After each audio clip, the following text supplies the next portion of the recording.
नमस्कार दोस्तों, आज हम बात करेंगे मरने के बाद सबको अकेला क्यों नहीं छोड़ा जाता। चलिए स्टार्ट करते हैं। ओ राम रे, मेरा लाल। हे भगवान, ऐसा क्यों कर दिया?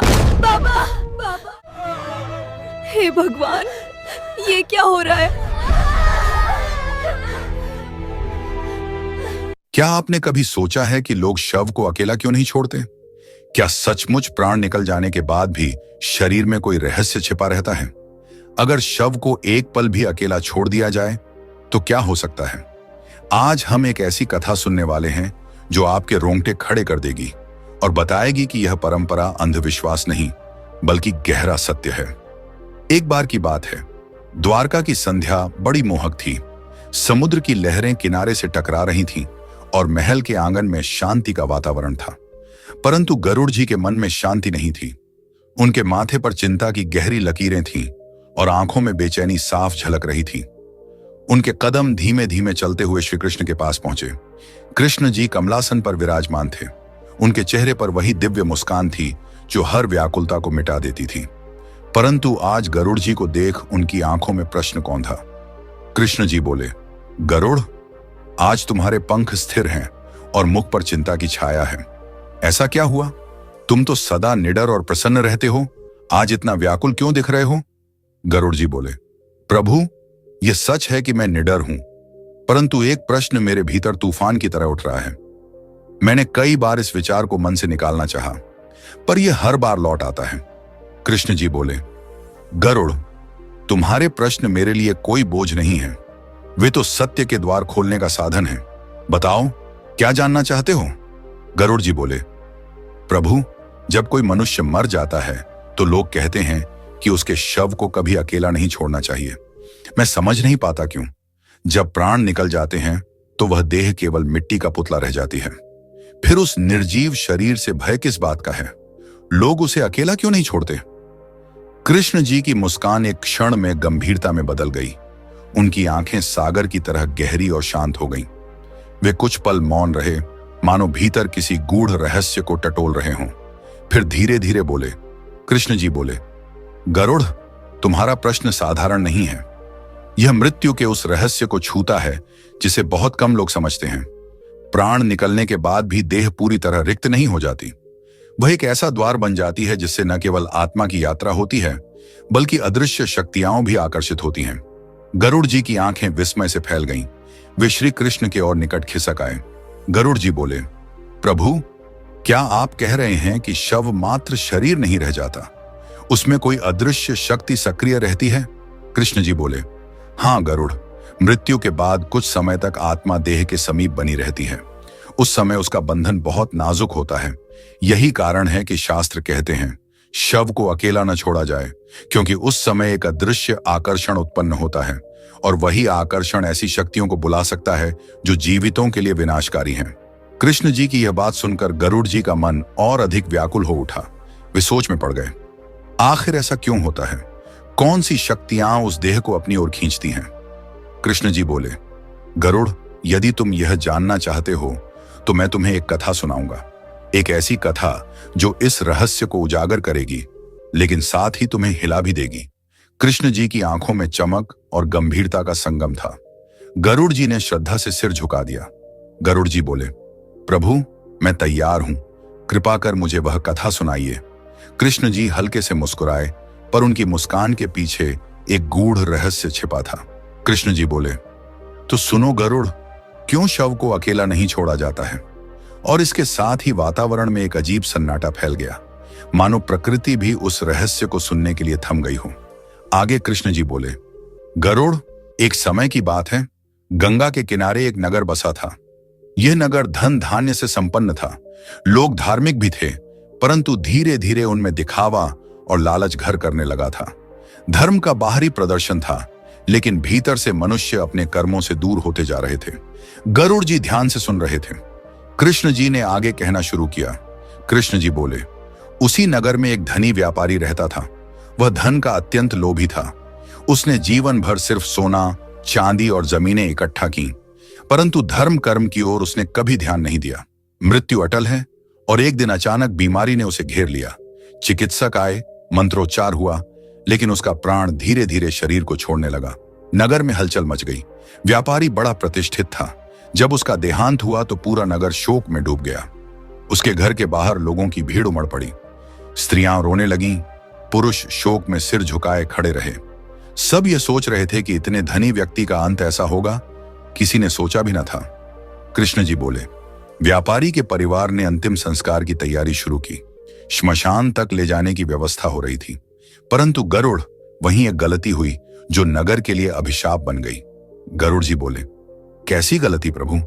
कृष्ण जी बोले, उस व्यापारी का शव रात को अकेला छोड़ दिया गया। लोग थक चुके थे, परिवार वाले भी रो रो कर चूर हो गए। उन्होंने सोचा सुबह होते ही अंतिम संस्कार करेंगे। इस बीच शव को एक कक्ष में रखकर सब विश्राम करने चले गए। आधी रात का समय था। आकाश में गहरे बादल छा गए। अचानक नगर में अजीब सी हवा चलने लगी। जो दीपक शव के पास जल रहे थे वे एक एक कर बुझने लगे। पूरा कक्ष अंधकार में डूब गया। उस अंधकार में व्यापारी का शव अकेला पड़ा रहा। कक्ष में सन्नाटा इतना गहरा था कि पत्तों की खड़खड़ाहट भी डरावनी लगती थी। तभी वहां से गुजरने वाले एक पहरेदार की नजर उस कमरे पर पड़ी। उसने देखा कि शव जिस पलंग पर रखा था उसके आसपास हल्की सी धुंध फैल रही है। वह धुंध किसी साधारण धुएं जैसी नहीं थी, उसमें एक अजीब सी ठंडक थी। पहरेदार घबरा कर वहीं खड़ा रह गया। उसकी सांसें तेज हो गईं। उसने देखा कि शव की बंद आंखें अचानक थोड़ी सी फड़कीं और उसके चेहरे पर एक भयावह छाया सी दौड़ गई। कृष्ण जी ने गंभीर स्वर में कहा, सुबह जब परिवार वाले कमरे में पहुंचे तो सबके होश उड़ गए। व्यापारी का शव वहीं पड़ा था, लेकिन उसकी आंखें पूरी तरह खुली हुई थीं। चेहरा ऐसा लग रहा था मानो मृत्यु के बाद भी किसी अदृश्य शक्ति ने उस पर कब्जा कर लिया हो। गरुड़ जी कांप उठे। वे बोले, प्रभु, यह कैसे संभव है? प्राण निकलने के बाद भी शव की आंखें खुली? क्या कोई शक्ति उस शरीर के भीतर उतर आई थी? कृष्ण जी ने गहरी सांस ली और बोले, गरुड़, यही वह भय है जिसके कारण शास्त्रों में कहा गया है, शव को अकेला मत छोड़ो, क्योंकि जब देह अकेली पड़ती है तो वह एक शून्य बन जाती है और शून्य को भरने के लिए अदृश्य शक्तियां अपना रास्ता खोज लेती हैं। कृष्ण जी थोड़ी देर रुके। उनकी आंखों में गहरी रहस्यमयता थी। उन्होंने गरुड़ जी की ओर देखा और धीमे स्वर में कहा, पर यह तो केवल शुरुआत थी। असली भय तो तब प्रकट हुआ जब नगर वासियों ने उस रात पहरेदार की गवाही सुनी। कृष्ण जी बोले, गरुड़, जब सुबह व्यापारी का शव देखा गया तो सबके रोंगटे खड़े हो गए। उसकी आंखें खुली हुई थीं और चेहरे पर अजीब सी मुस्कान जम गई थी। परिवार वाले चीख पड़े। नगरवासी भयभीत होकर पीछे हट गए। किसी ने भी ऐसा दृश्य पहले नहीं देखा था। लोग एक दूसरे से फुसफुसाने लगे। तभी नगर का पहरेदार आगे आया। उसका चेहरा पीला था, आंखें भय से फैली हुई थीं। पहरेदार बोला, मैंने रात को सब देखा है। जब सब विश्राम करने चले गए थे मैं पहरा दे रहा था। तभी मैंने उस कमरे की ओर देखा जहां शव रखा था। लोग सन्नाटे में उसकी ओर देखने लगे। पहरेदार कांपते हुए बोला, वहां एक आकृति खड़ी थी। वह इंसान जैसी थी, पर उसके पैर जमीन को छू नहीं रहे थे। उसकी आंखें लाल अंगारों की तरह चमक रही थीं। भीड़ में हलचल मच गई। किसी ने कहा, यह तुम्हारा भ्रम होगा, लेकिन पहरेदार ने हाथ उठाकर सबको चुप करा दिया। पहरेदार बोला, नहीं, मैंने अपनी आंखों से देखा। वह छाया धीरे धीरे शव की ओर झुकी और फिर उस शरीर में समा गई। यह सुनते ही स्त्रियां रो पड़ी। बच्चे अपने माता पिता से चिपक गए। नगरवासियों की रीढ़ में सिहरन दौड़ गई। किसी ने कहा, शव को तुरंत श्मशान ले चलो। तो कोई बोला, अब तो इसमें प्रेत बस चुका है। कृष्ण जी बोले, गरुड़, नगर का भय अब बढ़ चुका था। लोग सोच रहे थे कि यह शव अब साधारण नहीं रहा, यह किसी अदृश्य शक्ति का आश्रय बन गया है। गरुड़ जी ने चिंतित होकर पूछा, प्रभु, क्या उस छाया ने सचमुच शव को अपना बना लिया था? कृष्ण जी गंभीर स्वर में बोले, हां गरुड़, यही कारण है कि उस रात के बाद नगर में अजीब घटनाएं शुरू हुई। घटनाएं जिन्होंने पूरे नगर को संकट में डाल दिया। कृष्ण जी बोले, गरुड़, उस व्यापारी का शव अब साधारण नहीं रहा था। उसमें अदृश्य छाया बस चुकी थी, और जब किसी शरीर में ऐसी शक्ति प्रवेश करती है तो उसका असर केवल शव तक सीमित नहीं रहता, पूरा नगर उसकी छाया से घिरने लगता है। उस दिन से अजीब घटनाएं शुरू हो गईं। रात को बच्चों के रोने की आवाजें सुनाई देने लगीं, जबकि वे गहरी नींद में सो रहे होते। घरों के कोनों से अजीब सी फुसफुसाहट सुनाई देती। जैसे कोई अनदेखी जुबान मंत्र बुदबुदा रही हो। कुओं से अचानक हंसी की गूंज निकलती और आंगन में रखा दीपक अपने आप बुझ जाता। लोग डर के मारे घरों से बाहर निकलने से कतराने लगे। परिवारजन शव को जल्दी से जल्दी श्मशान ले जाना चाहते थे। उन्होंने शव को चिता पर रखा, अग्नि प्रज्वलित करने की कोशिश की, पर अचरज यह कि हर बार आग खुद ब खुद बुझ जाती। 3 बार उन्होंने प्रयास किया, तीनों बार वही हुआ। लोग एक दूसरे का मुंह देखने लगे। गरुड़ जी ने आश्चर्य से पूछा, प्रभु, अग्नि क्यों नहीं जली? क्या वह छाया अग्नि को भी रोक रही थी? कृष्ण जी बोले, हाँ गरुड़, जब प्रेत किसी देह में समा जाता है तो वह उसे अपना आधार बना लेता है। तब तक वह शक्ति उस शरीर को छोड़ती नहीं जब तक कोई उसे रोकने वाला ना हो। नगर में भय का वातावरण घना हो गया। लोग फुसफुसाने लगे, यह शव अब साधारण नहीं है, इसमें प्रेत का निवास है। और फिर अजीब घटनाएं बढ़ने लगी। कभी किसी के आंगन में अपने आप बर्तन गिरने लगते, कभी घर की छत से पांवों की आहट आती, जबकि ऊपर कोई न होता। स्त्रियां कहने लगीं कि रात को किसी ने उनके कानों में अजीब शब्द फुसफुसाए। बच्चे डर के मारे मां की गोद से चिपक कर रोने लगते। धीरे धीरे नगर की बीमारियां भी बढ़ गईं। लोग बिना कारण बीमार पड़ने लगे। डॉक्टर और वैद्य हैरान थे कि अचानक पूरे नगर में बुखार और कमजोरी क्यों फैल रही है। कृष्ण जी बोले, गरुड़, लोग समझ गए कि यह सब उसी शव और उसमें समाई छाया के कारण हो रहा है। नगर के मुखिया ने सभा बुलाई। लोग कांपते हुए बोले, इस संकट से हमें कोई साधक ही बचा सकता है, कोई ऐसा जो प्रेत विद्या जानता हो। गरुड़ जी ने अधीर होकर पूछा, प्रभु, क्या तब किसी ने तांत्रिक को बुलाया? कृष्ण जी ने गंभीर स्वर में सिर हिलाया। हां गरुड़, नगर की दहशत इतनी बढ़ गई थी कि उन्होंने एक वृद्ध तांत्रिक को बुलाने का निश्चय किया, लेकिन वह जो कहेगा उसने सबके दिल दहला दिए। कृष्ण जी बोले, गरुड़, नगरवासी भय से कांप उठे थे। हर घर में अशांति थी। शव चिता पर जाकर भी अग्नि स्वीकार नहीं कर रहा था। ऐसी स्थिति में लोग समझ गए कि यह सामान्य घटना नहीं। तभी नगर के मुखिया ने कहा, अब हमें किसी साधक, किसी तांत्रिक की शरण लेनी होगी। लोग सहमति में सिर हिलाने लगे। संदेशवाहक तत्काल पास के गांव की ओर भेजा गया, जहां एक वृद्ध तांत्रिक तपस्या में लीन रहता था। उसका नाम था भैरवनाथ। कहा जाता था कि वह जन्म से ही प्रेत विद्या का झाता है। जो कार्य देवता भी टाल दें, उसे भैरवनाथ अपने मंत्रों और साधना से साध लेता है। संध्या के समय जब नगर में अंधेरा घिर रहा था, तभी नगर के द्वार से वह वृद्ध तांत्रिक प्रवेश करता है। उसके लंबे जटाजूट के बाल, माथे पर भभूत की मोटी परत और हाथ में त्रिशूल देखकर लोग कांप गए। उसकी आंखें लाल थीं, पर उनमें गहन ज्ञान और अटूट साहस झलकता था। लोग उसे घेर कर रोते हुए कहने लगे, महाराज, नगर पर संकट है। शव प्रेत के वश में हो गया है। अग्नि उसे स्वीकार नहीं करती। कृपा करके हमें बचाइए। भैरवनाथ ने गंभीर स्वर में कहा, मैं सब जानता हूं। जब से शव अकेला छोड़ा गया, तभी यह प्रेत उस पर अधिकार कर चुका है। अब यह केवल मृत देह नहीं रहा, यह एक पात्र है, प्रेत का पात्र। नगरवासियों की सांसें थम गईं। गरुड़ जी ने बीच में पूछा, प्रभु, तो क्या तांत्रिक ने तुरंत अनुष्ठान शुरू किया? कृष्ण जी बोले, नहीं गरुड़, पहले उसने सबको चेताया। भैरवनाथ ने नगरवासियों को डपटते हुए कहा, तुम्हारी लापरवाही ने यह संकट बुलाया है। जब शव अकेला छोड़ दिया जाता है तो वह खाली घर बन जाता है, और खाली घर पर प्रेत अपना अधिकार जमा लेता है। अब इसे हटाना आसान नहीं। यह प्रेत बलशाली है, क्योंकि यह लोभी व्यापारी की अधूरी इच्छाओं से पोषित है। लोग रो पड़े। परिवारजन तांत्रिक के चरणों में गिरकर कहने लगे, स्वामी, जो भी करना पड़े, हमारे नगर को इस संकट से मुक्त कीजिए। भैरवनाथ ने मंत्रोच्चार शुरू किया। हवा भारी हो गई। वातावरण में अजीब सी गंध फैल गई। दीपक टिमटिमाने लगे।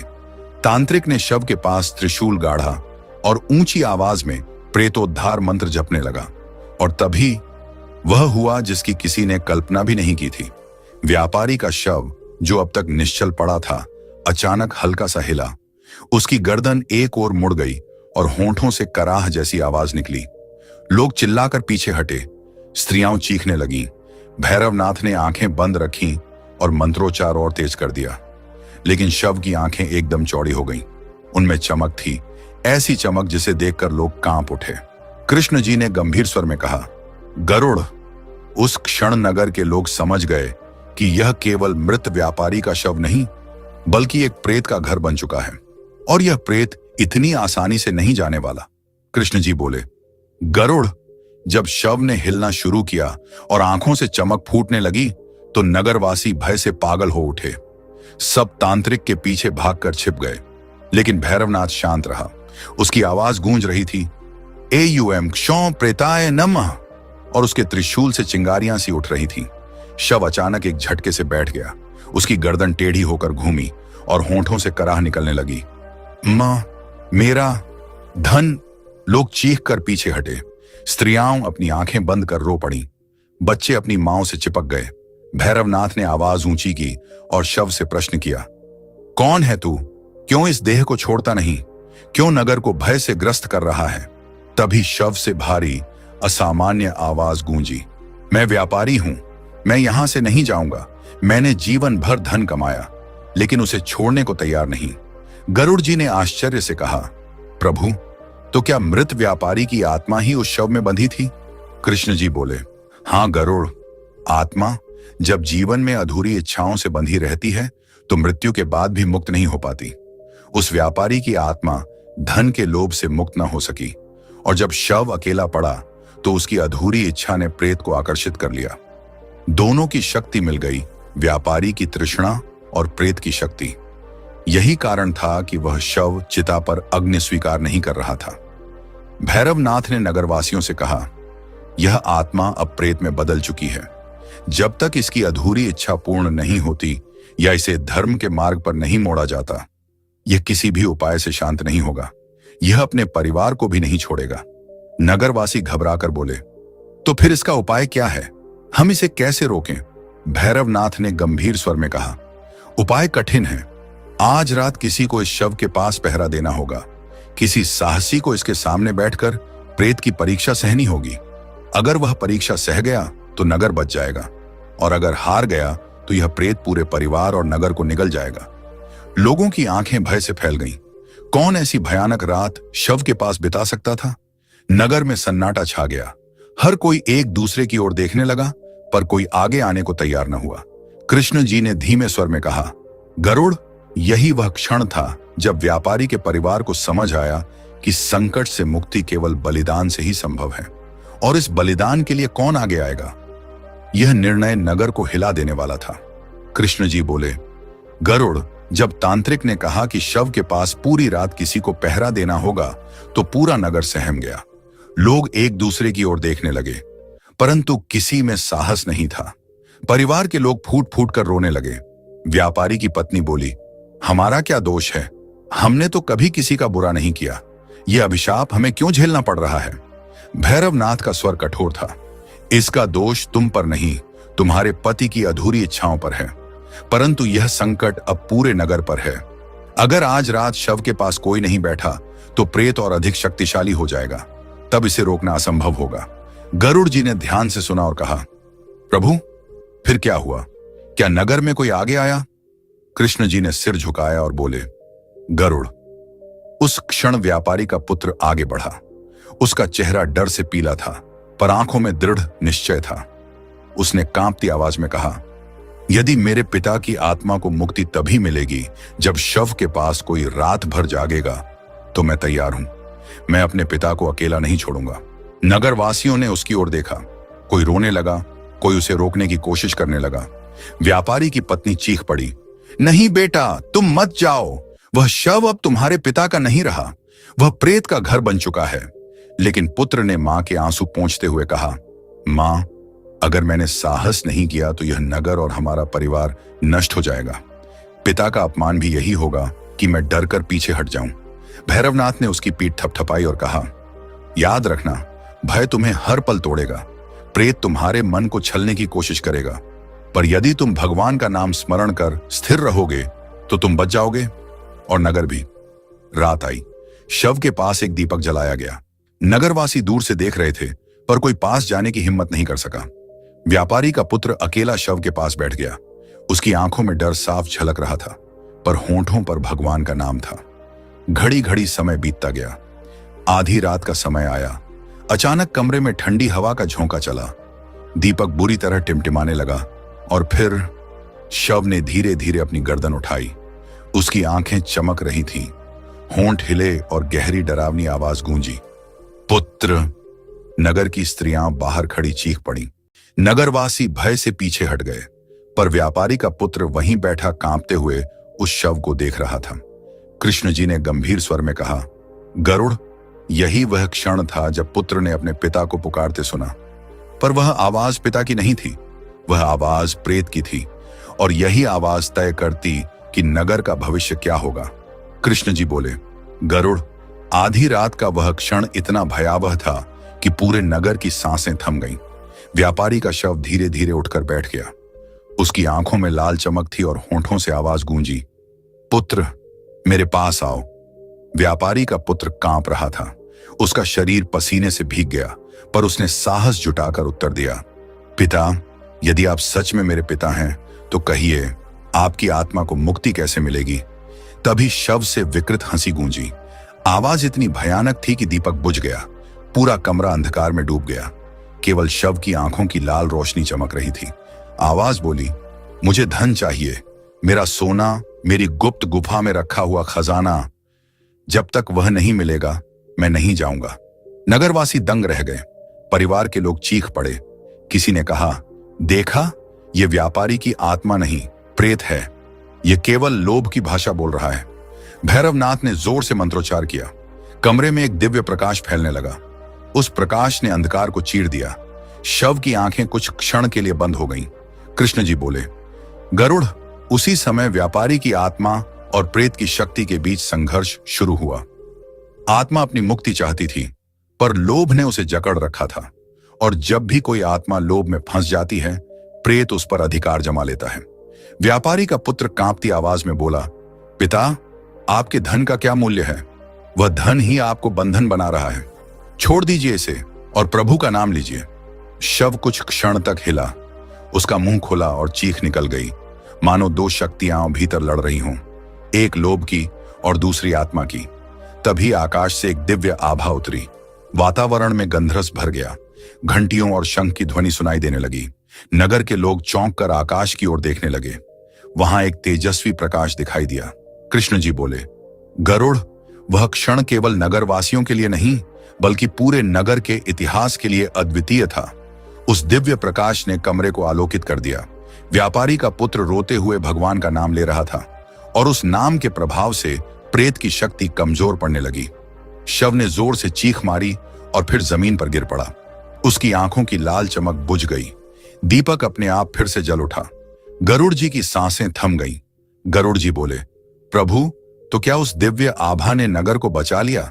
कृष्ण जी ने रहस्यमयी मुस्कान के साथ कहा, गरुड़, आभा ने केवल एक संकेत दिया था।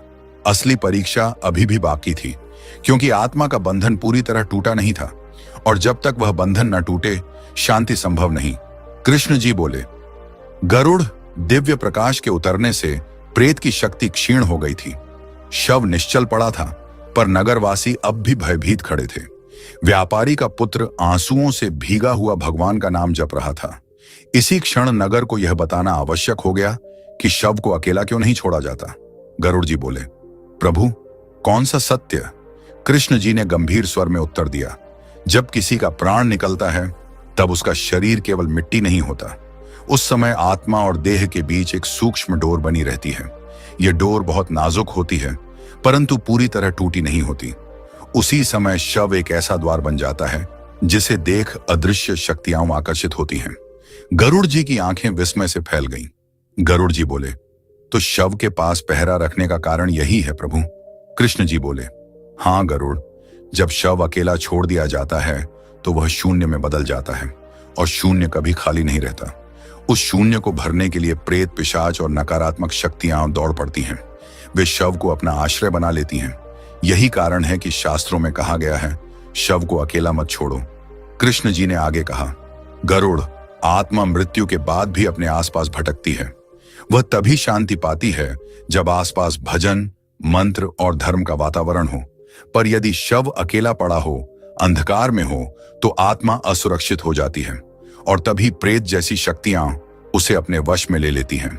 गरुड़ जी ने भयभीत होकर पूछा, प्रभु, तो क्या हर शव के साथ ऐसा खतरा रहता है? कृष्ण जी बोले, हर बार नहीं गरुड़, जो आत्माएं धर्म से जुड़ी होती हैं, जिनके कर्म शुद्ध होते हैं, वे तुरंत परमात्मा के मार्ग पर बढ़ जाती हैं। पर जो आत्माएं लोभ, मोह और अधूरी इच्छाओं से बंधी होती हैं, उनका बंधन टूटा नहीं होता, और ऐसे ही शव सबसे बड़ा आकर्षण बनते हैं प्रेत शक्तियों के लिए। नगरवासी अब समझ गए थे कि उनके साथ जो घटित हुआ वह क्यों हुआ। व्यापारी के लोभ ने ही उसकी आत्मा को रोक रखा था, और शव को अकेला छोड़ देने की भूल ने प्रेत को अवसर दे दिया। कृष्ण जी बोले, गरुड़, यही सत्य है। शव केवल मिट्टी का ढेर नहीं, वह एक पुल है, आत्मा और अदृश्य लोक के बीच का पुल। जब तक वह पुल सुरक्षित न किया जाए, तब तक कोई भी बुरी शक्ति उस पर अधिकार कर सकती है। इसलिए शास्त्रों ने कहा है, शव को अकेला मत छोड़ो। मंत्रोच्चार और दीपक ही वह ढाल हैं जो आत्मा की रक्षा करते हैं। गरुड़ जी का हृदय भर आया। उन्होंने हाथ जोड़ते हुए कहा, प्रभु, अब मैं समझ गया। जो बात मुझे केवल अंधविश्वास लगती थी, वह वास्तव में एक गहरा रहस्य है। कृष्ण जी ने हल्की मुस्कान के साथ कहा, गरुड़, सत्य कभी अंधविश्वास नहीं होता। वह केवल तब तक रहस्य रहता है जब तक उसे समझा न जाए, और आज तुमने उस रहस्य को जान लिया। दोस्तों, मृत्यु यह ऐसा शब्द है जिसे सुनते ही मनुष्य कांप उठता है, लेकिन सत्य यही है कि मृत्यु जीवन का सबसे बड़ा यथार्थ है। हम सब जानते हैं कि जन्म लिया है तो एक दिन मृत्यु भी निश्चित है, पर सवाल यह है कि मृत्यु के बाद क्या होता है। शव को क्यों अकेला नहीं छोड़ना चाहिए? आत्मा कहां जाती है? और श्मशान की परंपराएं इतनी सख्त क्यों रखी गई हैं? पहला सत्य, शव अकेला क्यों नहीं छोड़ते? मृत्यु के बाद कुछ समय तक आत्मा देह के आसपास रहती है। उस समय शरीर केवल मिट्टी नहीं होता, बल्कि वह एक सूक्ष्म द्वार बन जाता है। यदि शव अकेला छोड़ दिया जाए तो वह शून्य में बदल जाता है, और शून्य कभी खाली नहीं रहता। प्रेत, पिशाच और नकारात्मक शक्तियां उसी शून्य को भरने दौड़ पड़ती हैं। इसलिए हमारे शास्त्रों ने कहा, शव के पास दीपक जलाओ, मंत्रोच्चार करो और पहरा रखो। यह केवल परंपरा नहीं, बल्कि आत्मा की रक्षा का विज्ञान है। दूसरा सत्य, आत्मा का मार्ग, आत्मा कभी नष्ट नहीं होती। शरीर पंच तत्व में मिल जाता है, लेकिन आत्मा अपने कर्मों के अनुसार अगले लोक की यात्रा करती है। जिसने धर्म, भक्ति और सत्कर्म किए, उसकी आत्मा प्रकाश की ओर बढ़ती है। जिसने लोभ, मोह और पाप में जीवन बिताया, उसकी आत्मा भटकती है और प्रेत के रूप में फंस जाती है। तीसरा सत्य, श्मशान का रहस्य। दोस्तों, आप सोचते होंगे कि श्मशान में मंत्रोच्चार और दीपक क्यों जलाए जाते हैं? श्मशान केवल शव जलाने की जगह नहीं, बल्कि आत्मा के अंतिम संस्कार का द्वार है। वहां का हर नियम आत्मा को दिशा देने के लिए है। दीपक आत्मा के मार्गदर्शन का प्रतीक है। मंत्रोच्चार आत्मा को शक्ति देते हैं और बुरी शक्तियों को दूर रखते हैं। और शव को अकेला न छोड़ने का नियम आत्मा को सुरक्षित रखने के लिए है। चौथा सत्य, मृत्यु का भय। मृत्यु का भय केवल उन लोगों को होता है जो जीवन में अधूरी इच्छाओं और पाप से बंधे होते हैं। जिसने धर्म का पालन किया, जिसने दूसरों की भलाई की, जिसने प्रभु का नाम लिया, उसकी मृत्यु उत्सव बन जाती है। उसके लिए मृत्यु वस्त्र बदलने जैसी है। जैसे पुराना वस्त्र उतारकर नया पहनते हैं, वैसे ही आत्मा पुरानी देह छोड़कर नई यात्रा पर निकलती है। पांचवा सत्य, प्रेत क्यों बनते हैं? जब कोई व्यक्ति लोभ, मोह या अपूर्ण इच्छाओं से मरता है, तब उसकी आत्मा मुक्त नहीं हो पाती। वह देह और संसार से चिपकी रहती है। ऐसे ही आत्माएं प्रेत बन जाती हैं। इसीलिए जीवन में धर्म और संतोष सबसे बड़े रक्षक हैं। दोस्तों, यह रही वह रहस्यमयी कथा और उसके पीछे छुपा गूढ़ सत्य। अब आप समझ गए होंगे कि शव को अकेला क्यों नहीं छोड़ा जाता और मृत्यु वास्तव में क्या संदेश देती है। अगर आपको यह कथा ज्ञानवर्धक और रोचक लगी हो तो वीडियो को लाइक जरूर करें। अपनी राय और प्रश्न हमें कमेंट में लिखें।